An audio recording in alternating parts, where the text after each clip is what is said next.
ये जीवन व्यर्थ ना गुजरे बस इतनी तमन्ना है।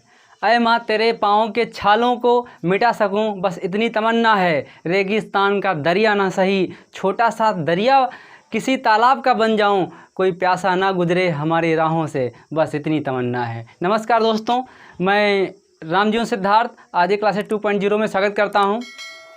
दोस्तों, इतिहास की विगत कड़ी में एक और कड़ी जोड़ते हुए 1857 की क्रांति, 1857 की असफलता के कारण या 1857 की क्रांति की असफलता के कारण दोस्तों आपको बताने हैं। इसके पहले हम क्रांति आपको दोस्तों बता चुके थे, कहाँ से क्रांति की चिंगारी फूटी, कैसे ज्वाला बनी, कैसे बहादुर शाह जफ़र तक हमारे क्रांतिकारियों ने सफ़र तय किया और किस तरीके से अंग्रेज़ों की वो नींव हिला दी जो वास्तविक ये लग रही थी कि अंग्रेज़ कभी हार नहीं सकते। अंग्रेज़ का वो सपना कि जिससे हम अजय हैं, अंग्रेज़ का भारतीयों का वो भ्रम कि हम अंग्रेज़ों को हरा नहीं सकते, उन सारे भ्रमों को तोड़ने की बात और अंग्रेज़ों के पाँव को हिलाने की बात ये दोस्तों 1857 में हुई। उसी कड़ी में कुछ हमारे महत्वपूर्ण भारत के हिस्सेदारों ने या कह सकते हैं महत्वपूर्ण व्यक्तित्व ने साथ नहीं दिया। यदि साथ देता तो भारत हमारे उसी दिन भारत आज़ाद हो जाता और भारत का नक्शा कुछ और दोस्तों होता।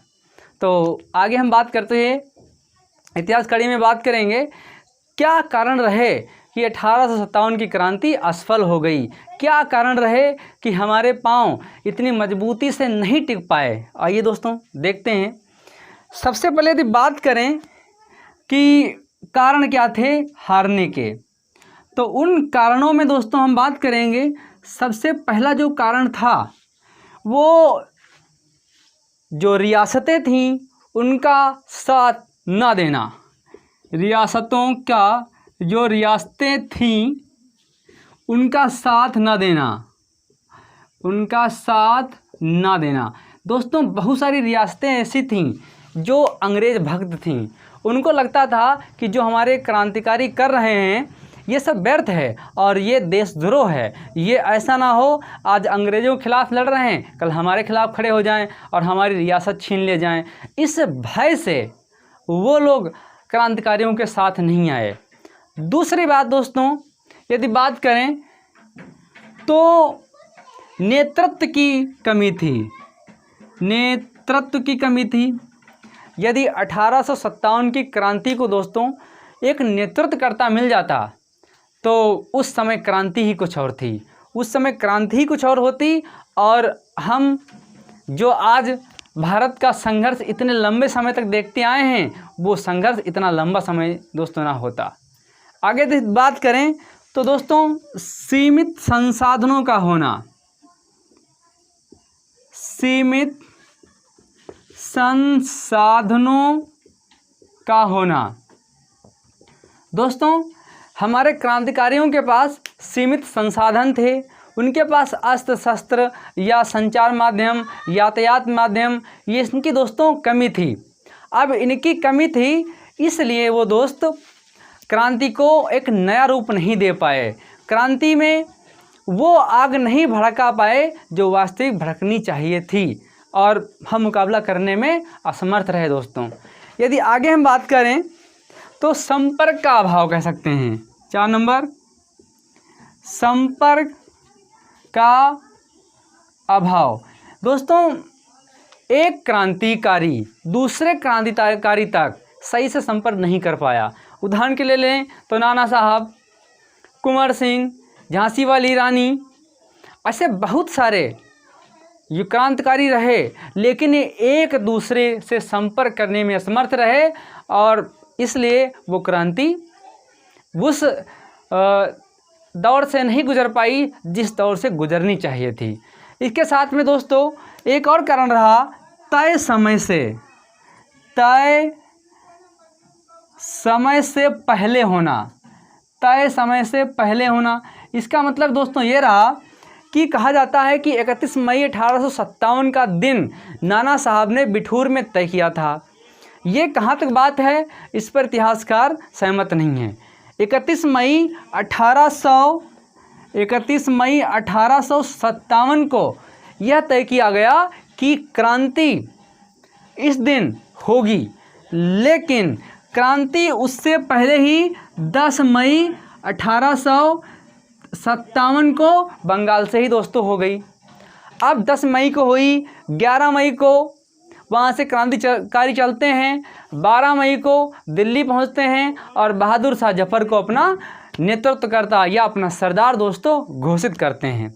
बहादुर शाह जफर जो 82 साल का हो गया है, अपने 2 बेटों को खो देता है, साम्राज्य को खो देता है। 20 अगस्त 1857 को हुमायूं के मकबरे में दोस्तों पकड़ लिया जाता है और उसको रंगून भेज दिया जाता है।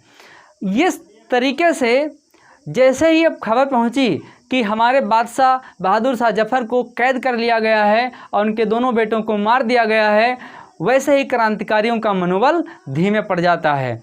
साथ में दोस्तों झांसी वाली रानी इनको हीरोज मार देता है, नाना साहब नेपाल चले जाते हैं, हजरत बेगम महल ये भी भूमिगत हो जाती हैं, तात्या टोपे ये मार दिए जाते हैं। इसके साथ में दोस्तों बहुत सारी ऐसी बातें हुई जिससे 1857 की क्रांति को बल नहीं मिल पाया। जो लोग 116 बने थे उनको बुझा दिया गया। इससे दोस्तों 1857 की जो क्रांति थी वो सफलता की ओर चलती चली गई। अंग्रेज़ों ने दबा तो दिया 1857 की क्रांति को, लेकिन दोस्तों उस क्रांति को, उस आग को बुझा नहीं पाए। चिंगारी भड़कती रही, सुलगती रही और धीरे धीरे वो परिणाम आपको दोस्तों 1947 में आपको प्राप्त हुआ, जिससे हम एक नक्शा देखते हैं और भारत आज़ाद का जश्न मनाते हैं। पता नहीं दोस्तों कितना खून बहा होगा, कितनी अस्मिताएं और लुटी होंगी, कितनी माँ बहनें विधवा हुई होंगी, कितने लोग अपाहिज हुए होंगे। ये आज़ादी आसानी से नहीं मिली दोस्तों। आपको एक उदाहरण बताएं, मेरठ में एक ऐसा इमली का दोस्तों पेड़ है जहाँ पर एक दिन में 50-50 महिलाओं को फांसी दे दी जाती थी, उनके साथ व्यभिचार किया जाता था। उस पेड़ को दोस्तों क्रांतिकारी पूजते आए, पूजते रहे। आज भी दोस्तों पेड़ स्थित है। आपको 15 अगस्त 26 जनवरी के आसपास न्यूज़पेपर में देखने को मिल जाता होगा दोस्तों, कहानियाँ उनकी मिल जाती होंगी। वो दर्दनाक चीखें आज भी उस पेड़ से निकलती होंगी दोस्तों। ऐसे वीर हमारे थे जो मौत को हंसते हंसते गले लगाते गए, लेकिन झुकना स्वीकार नहीं किया। इतनी आसानी से आज़ादी दोस्तों नहीं मिली। ये सब यदि संसाधन उस समय हमारे पास होते तो आज भारत का नक्शा कुछ और ही होता, भारत का संघर्ष कुछ और ही दोस्तों पड़ते और हम पहले ही आज़ाद हो गए होते। फिर बात आगे करें दोस्तों। 6 नंबर, उद्देश्य का स्पष्ट ना होना। एक और कारण था दोस्तों, उद्देश्य का स्पष्ट ना होना। एक ये भी दोस्तों कारण था। हम लड़ तो रहे थे अंग्रेज़ों से, अब उसमें किसी को ये लगा कि ये सैनिक विद्रोह है, किसी को ये लगा कि ये सभ्यता के प्रति बर्बरता का विद्रोह है, किसी को दोस्तों ये लगा कि ये जो विद्रोह हुआ है ये एक स्थानीय विद्रोह है, किसी को ये लगा कि ये जो डलहौजी की हड़प नीति थी उसके खिलाफ विद्रोह है। इसलिए ये स्पष्ट नहीं हो पाया कि ये स्वतंत्रता के लिए विद्रोह है या फिर ये अपने एक खास उद्देश्य के लिए विद्रोह है। यही कारण रहा कि लोग जुड़े नहीं। शिक्षित वर्ग पूरा नहीं जुड़ा, व्यापारी वर्ग नहीं जुड़ा, रजवाड़े नहीं जुड़े, रियासतें नहीं जुड़ी, जितने भी धनी वर्ग थे वो नहीं जुड़े। जुड़ा कौन इससे?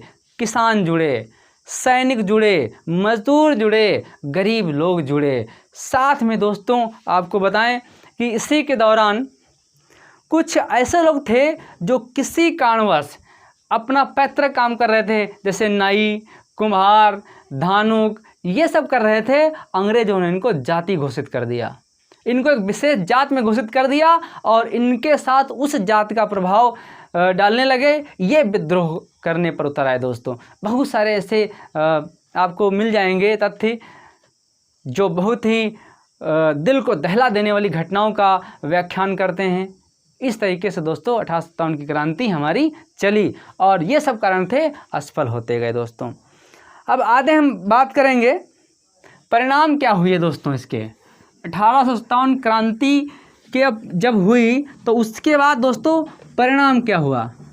परिणाम ये हुआ दोस्तों, जब जितने भी नियम थे उसमें उथल पुथल कर दी गई, जितने भी यहाँ पर कर्मचारी थे उनका कुछ पद हुआ, ट्रांसफ़र हुआ, यही सब चलता रहा।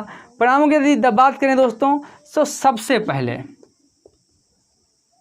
परिणाम में जो डलहौजी की हड़प नीति थी, हड़प नीति, उसको दोस्तों समाप्त किया गया। जो डलहौजी की हड़प नीति थी उसको समाप्त किया गया। साथ में दोस्तों उत्तराधिकार का अधिकार दिया गया। उत्तराधिकार का अधिकार दिया गया। अब वो चाहे दत्तक पुत्र हो या गोदरिया पुत्र हो, स्त्री हो या स्त्री हो या पुरुष हो, अब वो चाहे लड़की किसी की हो या लड़का हो, उत्तराधिकार में उसको संपत्ति पाने का अधिकार रहेगा। साथ में दोस्तों ये किया गया, पहले 5 पर 1, 5 भारतीय सैनिक 1 अंग्रेज सैनिक था। फिर इसको बदल दिया गया, अब दोस्तों 2 पर 1 कर दिया गया। साथ में दोस्तों जिन जातियों ने 1857 की क्रांति में विद्रोह किया था, उन जातियों के रेजिमेंट को ध्वस्त कर दिया गया और उन जातियों को सेना में भर्ती करने से मना कर दिया गया। साथ में दोस्तों यदि हम बात करें तो जो देसी नरेश थे दोस्तों, इनके जो नियम थे वो पूर्ववत, या कैसे जो स्थिति थी वो पूर्ववत रखी गई। स्थिति दोस्तों थी वो पूर्ववत रखी गई कि उनके अधिकारों में कोई हस्तक्षेप नहीं किया जाएगा, उनके अधिकारों में कुछ ऐसा नहीं किया जाएगा जिससे उनको नुकसान हो और वो भड़क उठें। दोस्तों ये परिणाम देखने को मिला। फिर उसके बाद दोस्तों बात करें, जो भारत था, भारत देश, इसका एक सचिव बनाया गया। सचिव का पद दोस्तों सृजित किया गया। साथ में दोस्तों जो गवर्नर जनरल था, इसका पद वायसराय कर दिया गया। अब ये पूरे भारत का वायसराय कर दिया गया। भारत का प्रथम वायसराय कैनिंग, अंतिम गवर्नर जनरल कैनिंग, अब कैनिंग को वायसराय दोस्तों कर दिया गया। ये सारी बातें।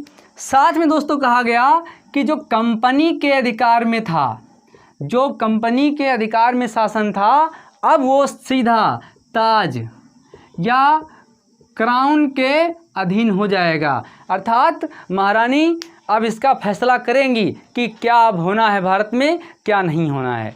ये सारी बातें चली।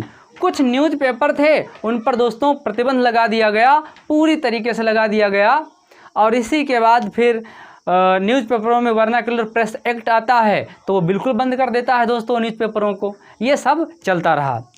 फिर बात करें दोस्तों 1857 की क्रांति में परिणाम हुआ मुगल वंश को पूर्णतया समाप्त कर दिया गया। मुगल वंश का जो अंतिम शासक था बहादुर शाह जफर या बहादुर शाह द्वितीय, उसको रंगून भेज दिया गया, उसके 2 बेटों को मार दिया गया और मुगल वंश पूरी तरीके से समाप्त हो गया। अब दिल्ली पर कब्जा कंपनी या कह सकते हैं कि अंग्रेज़ों का दोस्तों हो गया।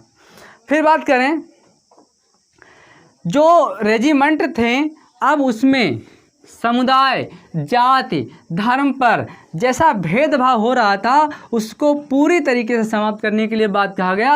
और गाय सुअर की चर्बी युक्त जो कारतूसें थीं, ब्राउन से इनफिनिट का बंदूकें में जो भरी जाती थीं, इनको हटा दिया गया। एक बात और दोस्तों फैली थी कि जो खाना खिलाया जाता है, जो आटा है, उसमें हड्डी का चूरा मिला हुआ है। इन सारी भ्रांतियों को दूर किया गया और जो आटा पीसने वाली बात थी, अब वो दोस्तों जेलों में या फिर स्थानीय जगहों पर होने लगी। इस तरीके से दोस्तों एक बदलाव देखा गया 1857 की क्रांति के बाद। फिर यदि बात करें दोस्तों, इसके बाद क्या हुआ कि जो कंपनी थी, यदि किसी व्यक्ति या किसी समुदाय में रीति रिवाज, धर्म के मान्यता ऐसे कार्य हो रहे थे, उनको पूर्ववत कर दिया गया। उसमें किसी प्रकार का कंपनी ने हस्तक्षेप करने से मना कर दिया। दोस्तों मैं आशा करता हूँ ये लेक्चर आपको समझ में आया होगा। 1857 की क्रांति की जो असफलता के कारण थे, ये दोस्तों आपको समझ में अच्छी तरीके से आ गए होंगे। ये आपका दोस्तों दूसरा पार्ट था। यदि आपको डिस्क्रिप्टिव सब्जेक्ट चाहिए तब आप दोस्तों कह सकते हैं, हम आपको डिस्क्रिप्टिव पूरा का पूरा इतिहास उपलब्ध करवा देंगे। मैं कोशिश भी कर रहा हूं कि अगली बार आधुनिक भारत का जो इतिहास आए वो दोस्तों आपको एक तरफ से मिले और पूरा आपको मिले, कहीं से कुछ स्किप ना हो दोस्तों। चलिए, नमस्कार।